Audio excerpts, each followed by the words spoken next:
আসসালামু আলাইকুম guys, welcome to birds মিনিয়া। আপনাদেরকে অনেক আগেই বলেছিলাম যে আমি যে বেটা ফিশ বা ফাইটার ফিশগুলো কিনেছিলাম তার ব্রিডিং প্রসেস আপনাদের সাথে শেয়ার করব।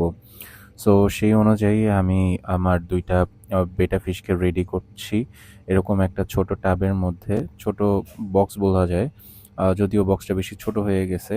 যাই হোক, this is my first time আমি আমার বেটা ফিশগুলোকে ব্রিড করাবো, এই জন্য এই একটা ফিমেল যেটা ব্লু কালারের, এটা মোটামুটি ব্রিডিং এর জন্য প্রস্তুত, পেটে ডিম আসছে বোঝা যাচ্ছে।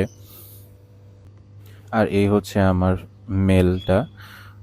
এটা মাশাল্লাহ দেখতে অনেক সুন্দর। অলরেডি ওর গ্লাসের মধ্যে বাবল নেস্ট রেডি করতেছিল, এই জন্য ওদেরকে ব্রিডিংয়ে দিয়ে দিয়েছি। দেখতে পাইতেছেন ফিমেলটাকে একটু আলাদা করে রাখছি, এরকম আলাদা করে প্রায় 12 ঘন্টার মতো রাখবো, ঢেকে দিব সুন্দর করে, তারপরে দেখা যাক কি হবে। So this is day one of breeding my betta fish. So next part দেখার জন্য আমার সাথেই থাকুন। ধন্যবাদ।